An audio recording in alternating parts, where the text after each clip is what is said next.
옆에 있는 분들에게 인사하겠습니다. 손을 깨끗이 씻으십시다. 그렇게 인사하겠습니다. 손을 하루에 10번 이상 씻어야 된대요. 손을 깨끗이 씻으면 감기에 잘 안 걸린다고 합니다. 저는 요즘에 하루에 손을 한 20번 씻는 것 같아요. 지난번에 감기 걸려서 대인통 고생을 하고 난 다음에 내게 청결에 문제가 있구나, 그런 생각을 했어요. 그래서 열심히 손을 씻기로 했습니다. 그랬더니요, 손도 보드라워지고요, 아주 좋은 것 같아요. 여러분들 이제 주일날 목사님 저 감기 걸려서 교회 못 왔습니다 이러면은 손을 깨끗이 안 씻어서 그런 줄 알겠습니다. 여러분들 한국을 위해서 기도 많이 하셔야 합니다. 왜냐하면 메리스 때문에 경제적으로도 타격이 많고 또 인지도도, 국가 인지도도 하락되고 있고요. 참 가슴 아픈 일인데 우리와 조금 동떨어져 있더라도 우리는 조국 대한민국의 사람이기 때문에 집중적으로 기도하시고요.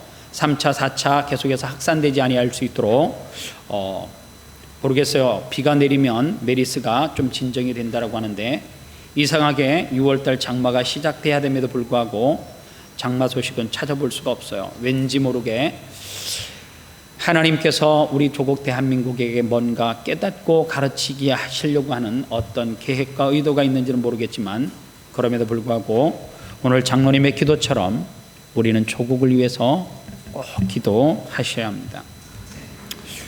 오늘 저는 거룩한 불순종, 거룩한 불순종이 어디 있겠습니까? 불순종이라고 하는 제목으로 말씀을 전하려고 하는데, 우리가 하나님 앞에 순종하는 것 같으나 순종하지 않는 것이 도대체 뭔가를 말씀을 통해서 찾아보려고 합니다. 하나님을 섬기는 것은 연출이 아니라 진정입니다.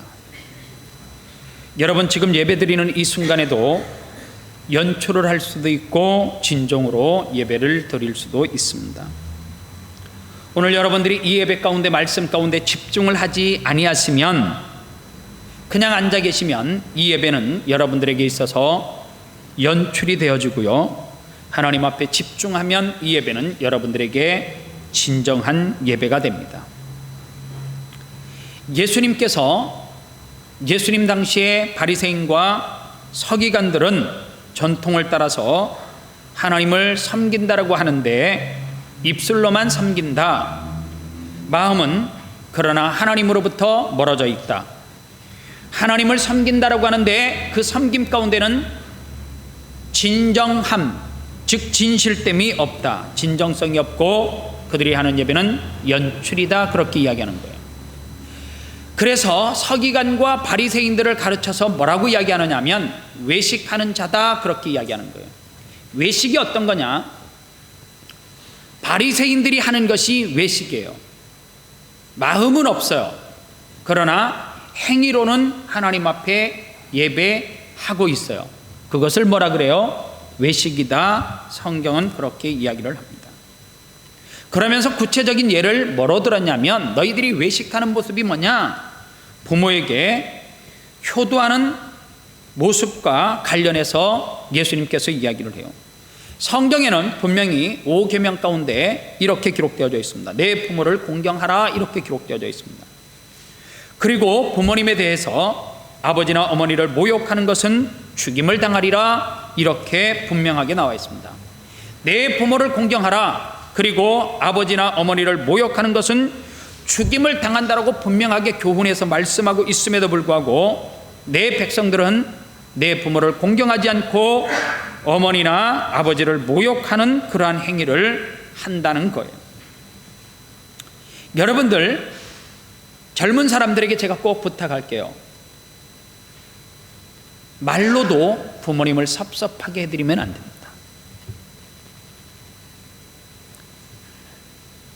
젊은 사람들은 돈을 많이 가져서 부모님에게 돈을 팍팍 안겨드리고 이거 하라는 거 아니에요.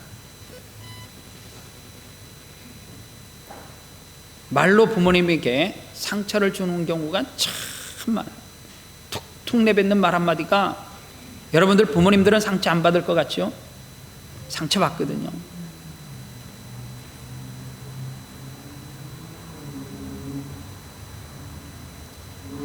저는 부모님에게 말을 함부로 막 하는 사람을 좀 싫어해요. 막 뒤에를 짧게 이야기하는 것을 너무너무 싫어요. 공손하게 예의를 갖추지 않는 것을 참 싫어요. 그게 누가 됐든지, 사역자가 됐든지, 장로님이 됐든지, 권사님이 됐든지, 젊은 청년들이 됐든지, 부모에게, 어른들에게 말을 함부로 짧게 탁탁 끊어서 하면 안 됩니다.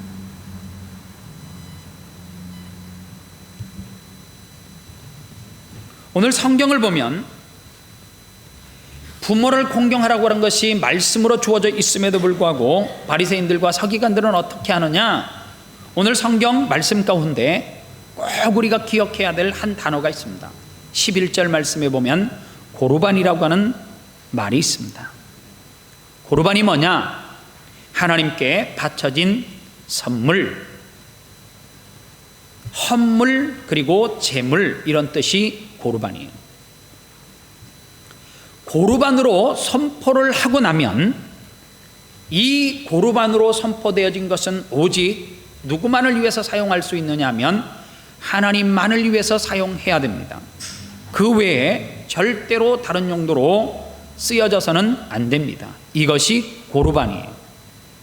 구약에 나시린이라고 하는 것이 뭐냐면 내 머리에 삭도를 대지 말라, 술을 가까이 하지 말라. 왜요? 하나님 앞에 이 사람은 드려진 사람이라는 거예요. 그래서 거룩하고 깨끗하고 순결해야 된다, 그 뜻입니다. 즉 고르반은 서원에 가까운 거예요. 그런데 바리새인들과 서기관들이 어떻게 하는 거예요? 자기의 수입이 있습니다. 그리고 이렇게 말하는 거예요. 고르반.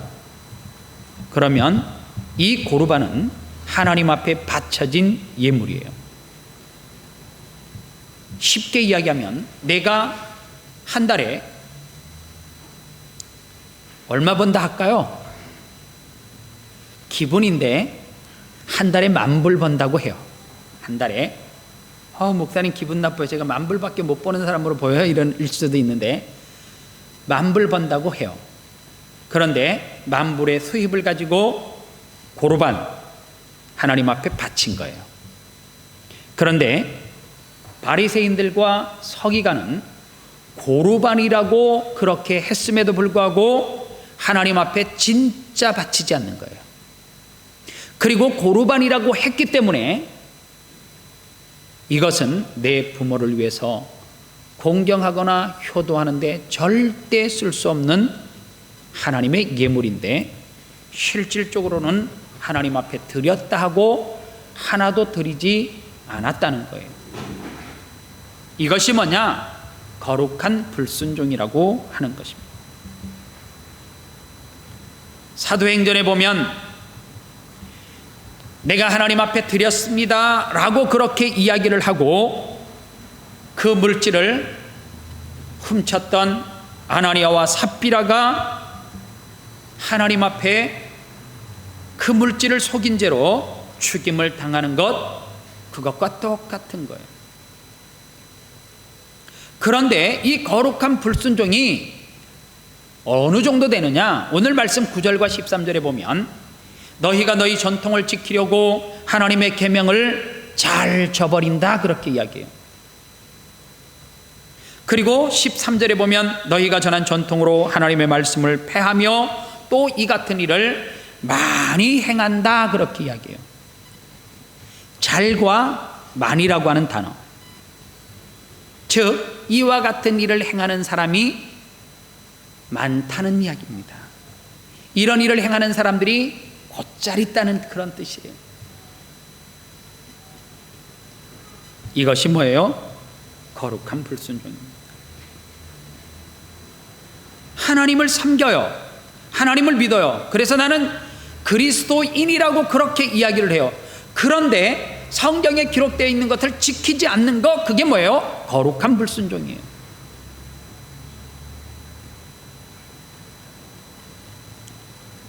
옛날 우리 한국에 기독교가 들어왔을 때 조선이라는 땅에 선교사들이 들어와서 세례식을 베푸는 거예요. 그때는 한국 목사님들이 없었을 때입니다. 선교사들이 세례를 베푸는데 첫 번째 세례를 베풀 때에 문답서 중에 첫 번째가 뭔 줄 아십니까? 당신은 이 세례식을 받으려고 하면 조상에게 지내는 제사를 지내지 말아야 합니다. 그렇게 하실 수 있습니까? 아멘 하지 않으면 세례를 주지 않았어요. 당신은 예수를 믿으면서 술, 담배를 금연, 금주하시겠습니까? 하지 않으면 No, 나는 못하겠습니다. 그러면 세례를 베풀지 않았어요. 왜 조상에게 제사하는 것이 세례를 받는데 지상이 되느냐? 받을 수 있는 자격을 박탈하느냐? 왜 술과 담배를 하는 것을, 왜 선교사들은 세례를 주는데 세례를 주지 못하는 이유가 되느냐? 조상제사는, 조상제사를 이렇게 다루는 전문가들의 분석에 의하면 4가지 요소가 있다라고 이야기해요. 제사를 지낼 때 첫 번째, 마음을 집중하고 신령의 임재를 여실하게 준비한다. 즉 신령의 임재, 조상신이 이 자리에 찾아올 수 있도록 준비한다는 거예요.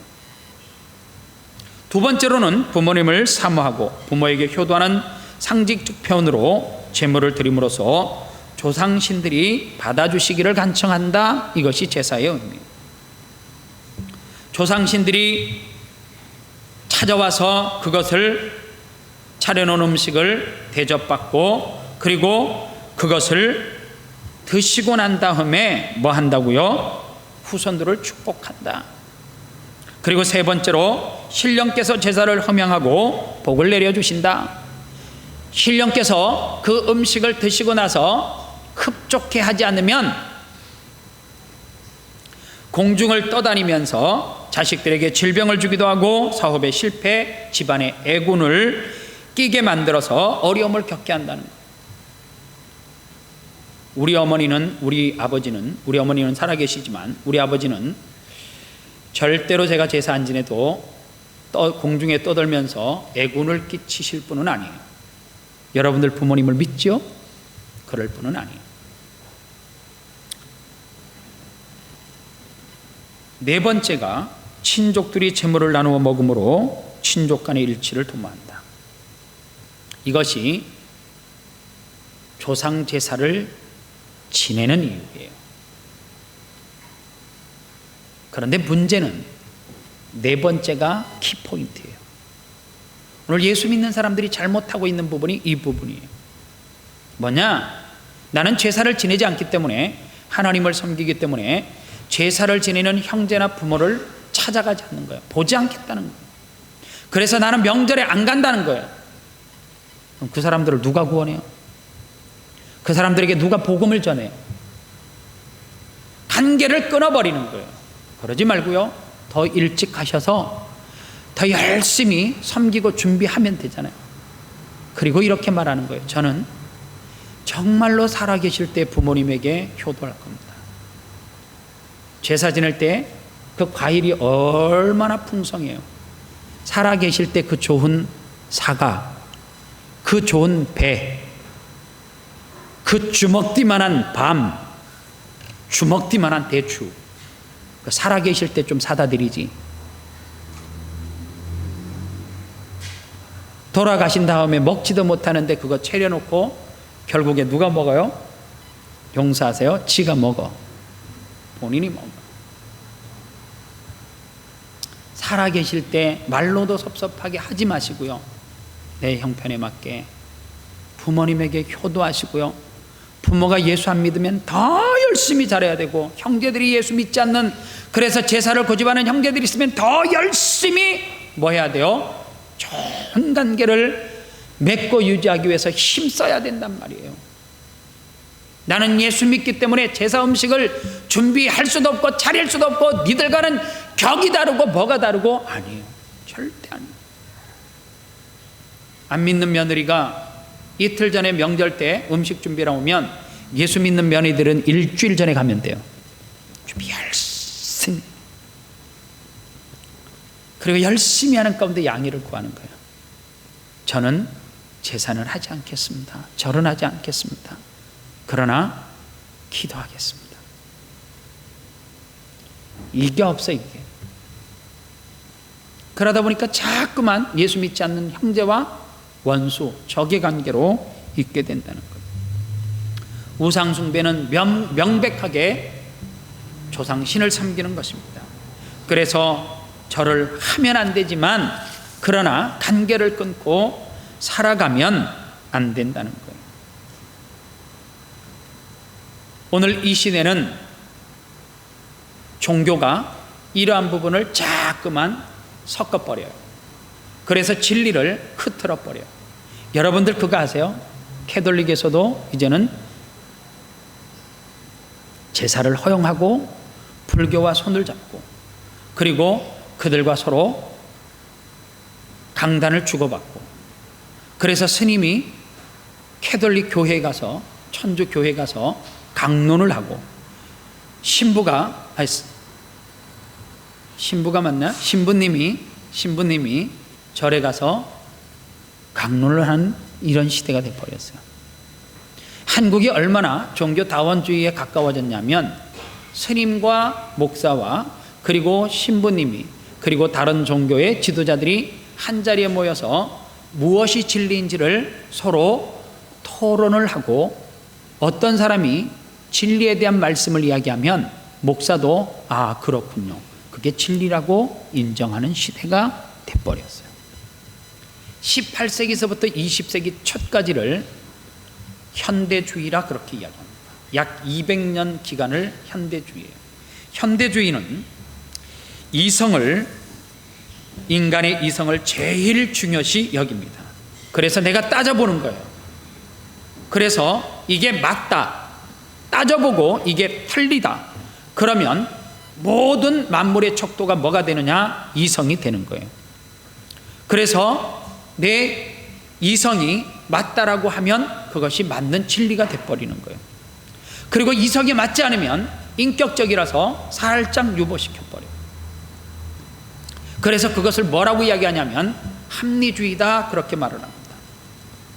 그리고 과학적으로 생각하고요, 합리적으로 과학적으로 생각하고, 그래서 과학이 발달하고, 그래서 굉장히 합리주의 시대 가운데 나라도 그렇고 개인도 그렇고 살기가 좋아졌어요. 그런데 이 합리주의 시대 가운데 뭐가 문제가 됐냐면 정신적으로 모든 사람들이 피폐해지기 시작했습니다. 과학은 발전하고 기술은 발전하고 살기는 편해졌는데 정신적으로 피폐한 거예요. 거기서 오는 질병이 우울증입니다. 신기하게 살기가 좋은데 가정이 깨져요. 저는 모르겠습니다. 여러분들은 좋은 환경에서, 부모님이 이렇게 좋은 환경에서 여러분들을 교육하셔서 그런 시기를 겪지 못했는지 모르겠지만 저는 어렸을 때 참 어려운 시기를 겪었어요. 그냥 쌀밥만 먹어도 밥이 그렇게 고소하고 달았던 시기가 있었어요. 어렸을 때 1년에 쌀밥은 딱 2번 먹었어요. 추석과 설 때 딱 2번 먹어요. 지금 저희 집에 3개월에 한 번 정도는 김치 냉장고와 냉장고를 한 번씩 다 정리를 해야 돼요. 먹을 것이 썩어서요. 과일이 썩고요, 야채가 썩어요. 우리 집만 썩는 것은 아닐 겁니다. 여러분들 집에도 안 뒤집어내면 썩는데 방치하는 것일 거고 썩어요. 먹을 것이 풍요로워져 있어요. 그런데 신기하게 아이들이 집을 뛰쳐나가요.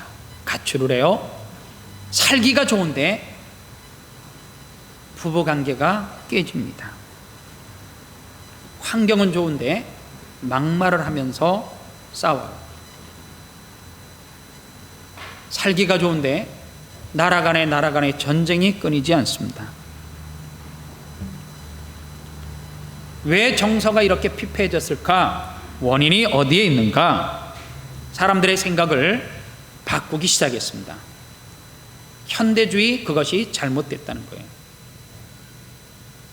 합리주의 이야기하는데 누구의 이성이냐, 누구의 이성과 누구의 논리가 맞느냐, 이게 아니라는 거예요. 그래서 이 시대는 후현대주의, 포스트 모더니즘, 후현대주의의 사상이 뭔 줄 아십니까? 옳은 것도 없고 그런 것도 없어요. 좋은 게 좋은 거예요. 그래서 현대주의 가운데 나타나는 대표적인 인물이 누군 줄 아십니까? 김용민 씨 같은 사람이에요. 낙곰수. 그분이 뭐라 그래요?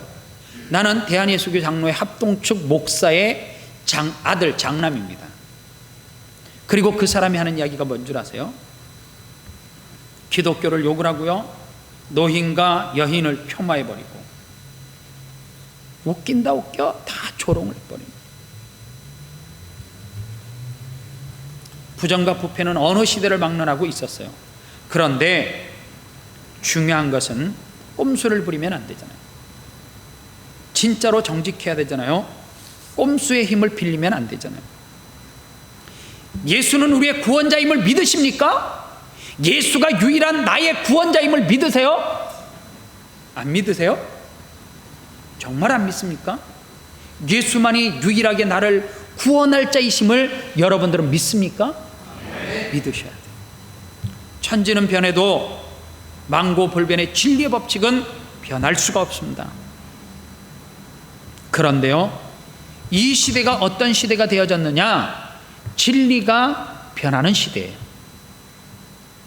지금 미국에서 이상한 기독교 운동이 벌어지고 있는데, 이 머진 처치라고 하는 거예요. 신흥 종교. 그들이 내세우는 것이 뭐냐? 지금의 기독교는 너무너무 문화에 적응을 하지 못해서 세상으로부터, 문화로부터 버림을 받는다는 거예요. 그래서 너희들이 다시금 사람을 끌어모으려고 하면 문화에 잘 적응을 해야 된다. 현대인들이 기독교를 싫어하는 이유가 뭘 것 같으냐? 전도가 잘 되게 하려면 어떻게 해야 되느냐? 단정 지어서 기독교가 진리고 예수가 구원이라고 하는 것을 설파하면 안 된다. 죄를 지적하면 안 된다. 그들의 사고를 이해하고 수용해 줘야 된다. 이번 주에 제가 카톡에서 어느 젊은 청년이 보낸 내용을 보고 이렇게 써 있어요. 동성연애에 대해서 당신은 찬성하느냐 반대하느냐, 그리고 노라고 눌러주시고 아니오라고 눌러주시고, 지금 찬성하는 사람들이 더 많고 반대하는 사람이 적어서 호주에서 이것이 결의가 되어지면 대한민국에도 그렇게 영향을 미칠 수 있는 그게 되기 때문에 반드시 노라고 누르시고 100명에게 이 내용을 전달해 주세요. 이렇게 카톡을 받았어요. 혹시 받으신 분 계십니까? 호주 안에서도 동성연애를 하는 목사가 강단에서 말씀을 가르쳐요.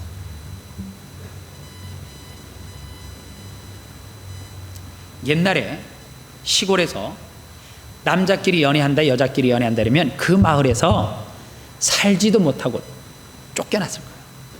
아니, 쫓겨나요. 그런데 지금은 어떻게 해요? 커밍아웃을 한다는 거예요. 호주 시티에서도 동성연애 축제를 얼마나 세계적으로 크게 하는지 몰라요. 그런데 제가 여러분들에게 물어볼까요? 정말로 그것이 철저하게 하나님 앞에 범죄하고 있다라고 하는 사실을 믿습니까? 아니면 시대의 흐름이, 야, 그런 사람도 조금 이해하고 그들의 삶을 조금 이해해줘야 되지 않겠냐? 라고 하는 생각이 우리 가운데도 조금씩 자리 잡고 있을 수 있습니다. 요즘 종교가 뭔지 아세요? 너희들 기독교만 진리가 아니기 때문에 교회 열심히 다녀라. 불교를 믿으면서 예수를 믿을 수 있고, 해교를 잘 믿으면서 예수를 믿을 수 있고, 힌두교 사원에서 절을 하면서 예수를 믿어라. 진리는 아무 곳에도 없을 수 있다. 예수를 믿다가 왜 예수를 떠나요? 진리를 찾지 못했기 때문에. 그래서 또 다른 곳에서 진리를 찾는다라고요. 제가 호주에서 재미난 이야기를 들었습니다. 어느 날 교회를 열심히 다니는 사람이 교회를 안 다녀요. 그리고 가보니까 성당에 가 있더래요. 성당에서 열심히 다니는 사람이 신부가 마음에 안 들었대요. 그래서 다시금 교회로 왔대요. 종교를 누가 마음에 들고 안 든다고 쉽게 획가다 진리가 그렇게 쉽게 무슨 전을 뒤집듯이 확확 뒤집어지는 것 아니에요. 이 시대 가운데 여러분들이 어떻게 영적인 싸움을 벌여야 될까지를 다시 한번 깊이 생각하셔야 돼요. 왜냐? 진리가 자꾸만 틀어지고 무너지는 거예요. 그래서요, 여러분들 위카라고 하는 신흥 종교 1954년도 제랄드 가드너라고 하는 사람이 마법적 문화를 종교화 시키기 시작하면서 이 머진 처치 신흥 종교가 시작이 되어졌어요. 자연을 숭배하고요, 그리고 사이언톨로지, 그 다음에 초자연적인 치료, 영혼, 그리고 윤회, UFO, 우주인을 명상하고, 그리고 요가, 마술, 점성술. 여러분들 미안하지만 우리 아름다운 교회 성도들 한국 나가면 점치지 마세요. 심심풀이로도 하지 마세요. 하나님이 분노하십니다. 그걸 아셔야 돼요. 나 고르반이에요? 이제 현실적으로 고르반을 갖다가 제가 적용을 할게요. 저 고르반이에요. 예수 믿는 사람입니다. 나 구별됐어요. 그런데 구별된 하나님 앞에 드려진 저와 여러분들이 하나님 앞에 철저하게 순종하면서 살아가는 것이 뭐가 있어요? 왜 교회 안에 어느 순간에 술과 담배의 문화가 깊숙하게 들어와서 남전도의 모임에 술을 먹고요, 구역 모임에 술을 먹고, 청년의 모임에 술잔을 기울이고, 교사들 모임에 술잔을 기울이고, 예배 마친 후에 어느 집사님 집에서 술잔을 기울이면서 파티를 해요. 초창기 때 선교사들은 술과 담배를 하는 사람들에게 하나님 앞에 구원받을 수 있는 구별된 자라고 세례를 줄 수 없다라고 못을 박았던 진리인데 왜 진리가 변해요? 마약을 하는 것이 뭐예요? 술이 마약 아닙니까? 우리의 정신을 피폐하고 죄의 소롱대로 몰아가는 것이 뭐예요? 술이에요. 그런데 구별됐다라고 하는 것이 뭐예요? 제가 청년들에게 말합니다. 처녀와 총각 시절에 성적으로 타락하면 반드시 결혼해서 그 죄값 치른다라고 이야기해요. 오늘 오전에도 똑같이 설교했어요. 세상 문화가 그렇다라고 해서 대학교 가면 그렇대요. 순결을 지켜야 된다?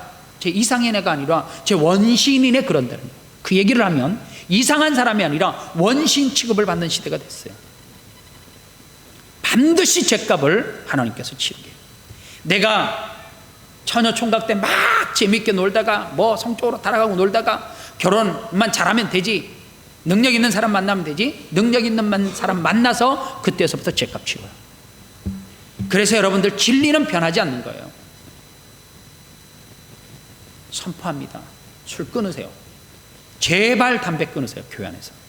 특히 저 학생부 예배 드리는 그 근처에 가서 담배 피우지 마세요. 아주 들키면 제가 치리할 거예요. 진짜로. 아름다운 교회에서 쫓아낼 거예요. 진리는 변하지 않고 바뀌지 않아요. 아이들이, 청소년들이 그거를 보고 멋있다 그런다는 거예요. 멋있다고. 충격을 받았어요. 제가 쇼크를 받았어요. 우리 교회 중고등부 학생들이, 어른들이, 청년들이 하는 행위를 보고 뭐라고 이야기했냐면 여학생들이 멋있다 그랬대요. 가슴이 미어지고 왔다.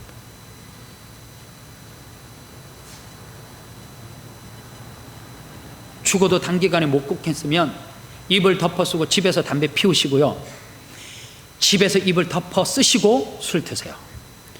교회 이름으로 어떠한 모임, 예배 후에 어떠한 2명이 3명이 모이든지 술자리 갖지 마세요. 그거 여러분들 철저하게 끊지 않으면 여러분들 구별된 게 뭐예요? 뭐가 구별됐습니까? 세상 사람들과 뭐가 구별됐어요?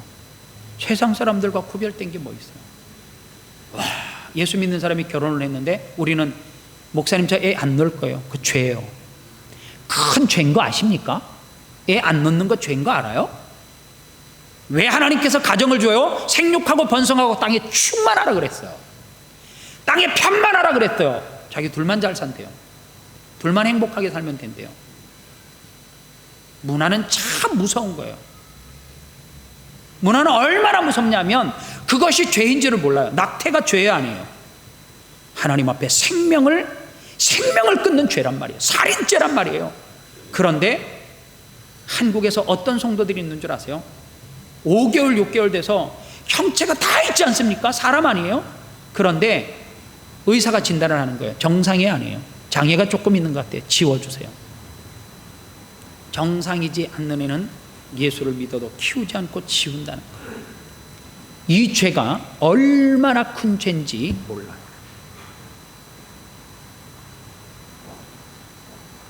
하나님 앞에 신앙생활하면서 그것을 마치 문화처럼 교회 안에 들어와서 은근히 끌고 들어와서 마치 교회 안에서 자연스럽게 술 문화가 들어오고 자연스럽게 성적인 문화가 들어와서 그것을 파괴해버려요. 초대교회 시절에 이그나시우스라고 하는 교부가 있었습니다. 그 당시에 황제가 트라야누스라고 하는 사람이에요. 이 트라야누스라고 하는 황제가 이그나시우스를 붙잡았어요. 예수가 정말 구원자냐? 예수가 주라는 것을 부인해라. 그리고 황제의 상 앞에 절을 해라. 그러면 풀어주겠다. 이그나시우스가 예수님이 나의 구원자요 나의 주시기 때문에 예수님을 거절할 수도 거부할 수도 없고 황제 앞에서도 절을 할 수가 없습니다. 그랬더니 이 트레아누스 황제가 원형 경기장에 이그나시우스를 끌어다 놓고 굶주린 사자를 집어넣고 사람들에게 구경거리로 삼았다는 거예요. 그는 원형 경기장에서 비참하게 죽어갔어요. 정말 비참하게 죽어갔어요. 그것을 본 친구 홀리갑이라고 하는 사람이 있습니다. 똑같은 위협과 협박을 받았습니다. 예수가 정말 구원자냐? 지금 포기해라. 그러면 살려주겠다. 화형대를 앞에다 놓고 금방 태워 죽이겠다라고 트레아누스가 그렇게 날뛸 때에 폴리갑이 그 많은 사람들 앞에서 이렇게 고백했어요. 내가 86년을 예수를 섬겼다. 86년 동안 예수님은 단 한 번도 나를 배신하거나 버리지 아니했다. 이 시점에 와서 내가 예수를 버릴 수 있을까? 모욕할 수 있을까? 나는 그렇게 할 수 없다고. 예수는 나의 구원자요, 예수는 나의 진리요. 그러면서 화형장에서 쓸쓸하게 폴리갑은 죽음을 맞이했습니다. 오늘 우리는 어떻게 예수 믿고 어떻게 진리를 사수하기 위해서 살아갑니까?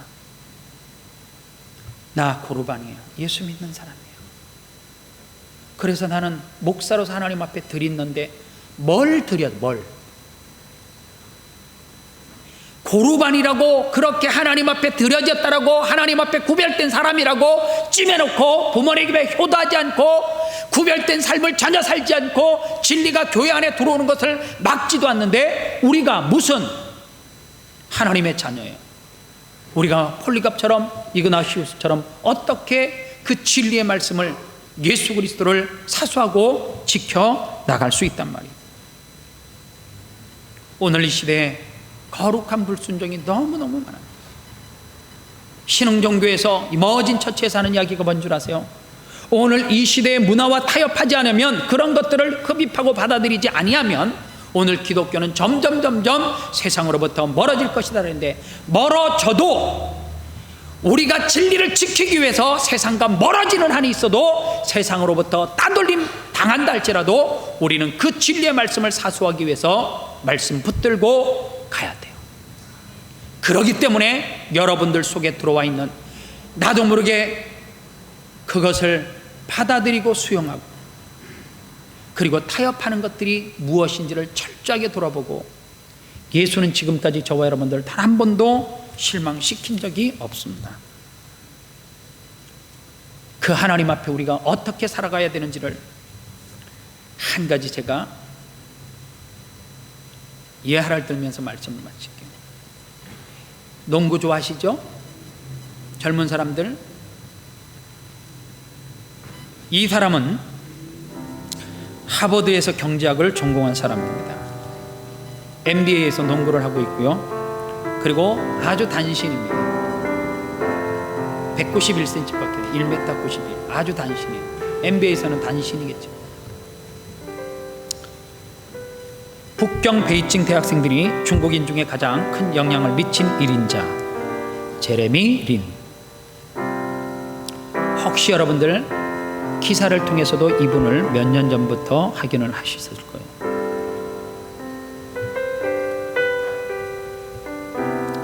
동양인이라고 하는 편견을 부숴버리고 미국 NBA 코트에서 영웅이 되었습니다. 제레미 린은 철저한 기독교 교육을 받은 가정에서 부모님으로부터 철저한 기독교 교육을 받으면서 자라왔습니다. 얼마나 그가 철저하게 교육을 받았냐면 젊은 사람들이 팔에다 뭐 잘 이렇게 감고 다니는 팔찌 같은 거, 노란 밴드 같은 거 아시죠? 미국의 NBA는 미국 사람들이 가장 좋아하는 스포츠 3대 스포츠 가운데 하나입니다. 야구, 농구, 그 다음에 미식축구. 카메라 앵글이 그가 팔찌에 써있는 글을 클로즈업합니다. In Jesus' name I pray. 나는 예수님을 위해서 뛴다. NBA는 예수 믿는 사람만 보는 거 아니에요. 전 세계가 시청하는 그러한 경기입니다. 그 경기장에 저는 가보진 않았는데 우리 교회 집사님이 한번 가셨대요. 들어가는데요, 몇백 뿌리들이 입장합니다. 뭐 좋은 자리가 아니고 저 끝에만 자리가 몇백 뿌리를 받더라고요. 미국의 종교 다원주의가 벌써 자리 잡고 있고, 그리고 기독교 국가 같지만 기독교가 점점 학교에서도 가정에서도 배척당하고 있는 그 나라에서, 그리고 젊은 사람들이 얼마나 이머진 처치라고 하는 자연을 숭배하고 우주를 명상하고 그러면서 종교는 하나다 그렇게 부르짖고 서로 생각이 다른 그 나라에서 제레미 린은 나는 예수님을 위해서 뛴다는 거예요. 누구나 할 수 있는 것 아닙니다. 언론의 문매를 맞을 수도 있어요. 팀으로부터 종교적인 색채를 띠다고 버림을 받을 수도 있어요. 동료들에게 너는 너무너무 우리와 생각이 다르다 그래서 버림을 받을 수도 있어요. 이 제레미 린이 이런 이야기를 했습니다. 주님은 알면 알수록 더 알고 싶은 분입니다. 그는 나의 삶의 모든 것이 하나님의 사랑이 찍힌 지문이었습니다. 상급은 이 세상에서 받는 것이 아니고 저 천국 하늘나라에서 받는 것입니다. 후현대주의 포스트 모더니즘 시대의 중심 가운데 있는 미국이라고 하는 나라, 그리고 젊은 사람들이 가장 좋아하는 그 스포츠 농구 코트 안에서 In Jesus' name I pray. 나는 예수의 이름으로 뛴다. 오늘 여러분은 누구의 이름으로 인생을 뛰어가고 계십니까? 예수의 이름으로 여러분의 인생 발걸음을 뛰고 계십니까? 돌아보십시오. 철저하게 하나님 앞에 회개하십시오. 그리고 내 속에 들어와 있는 진리인 예수 그리스도가 기뻐하지 않는 그 무엇이 있다라고 하면 하나님 앞에 지난날에 시간이 지났다라고 없어질 것이라고 생각하지 마시고요, 지금부터 지난날에 내가 지었던 죄들을 철저하게 하나님 앞에 회개하시고 깨끗하게 씻으시기를 바랍니다. 그래서 하나님이 기뻐하지 않는 것 결단하시고 기뻐하지 마시고요, 사단은 우리를 공격할 때 절대로 한 번에 확 무너지는 시험 주지 않아요. 어느 한 곳에 내가 공간을 열어두면 그곳으로 통해서 반드시 사탄은 조금씩 무너뜨려요. 오늘 교회가 그래서 위기예요. 그래서 지금 무너지고 있는 거예요. 그래서 모든 교회가 고통하고 있는 거예요. 우리 교회가 하나님 앞에 거룩한 깃발 꺼주세요. 나는 생명을 임의대로 지우지 않고 갖지 않고 하지 않겠다. 주시는 생명 생육하고 번성하고 땅에 충만하겠다라고 하나님 앞에 결단하시고요. 하나님 앞에 이것이 범죄하는 초석이 되면 그것이 술과 담배가 돼도 하지 않겠다. 내가 조상의 제사를 지낼 수는 없지만 부모 형제들과 원수지지 않고 그들과 화목하기 위해서 내가 먼저 힘쓰고 살아계실 때에 부모님에게 죽도록 충성하고 효도하겠다라고, 말로라도 부모님에게 상처 주지 않겠다라고 결단하는 시간 되시기를 바랍니다. 그리하여서 거룩한 명목을 갖다가 붙이는 그 불순종을 떨쳐버리고 정말로 하나님 앞에 구별된 사람으로, 자녀로 살아가시기를 주님의 이름으로 축원합니다. 기도하겠습니다. 하나님 감사합니다. 이 시대는 너무너무 혼란의 시대입니다. 순종 같으나 불순종입니다. 하나님의 말씀이 진리라고, 절대적 진리라고 선포하지 않는 시대입니다. 하나님의 말씀을 절대적 진리로 믿는 우리 아름다운 교회 성도들이 우리 속에 문화로 통하여서 잠입되고 있는 끊어야 될 것, 하나님이 기뻐하시지 않는 것 철저하게 끊어서, 철저하게 하나님 앞에 끊어서 하나님이 기뻐하시는 자녀, 하나님이 축복할 만한 자녀로 서 있을 수 있도록 은혜 베풀어 주옵소서. 예수님의 이름으로 축복하며 기도합니다. 아멘. 이 시간 하나님 앞에 예물 드립니다.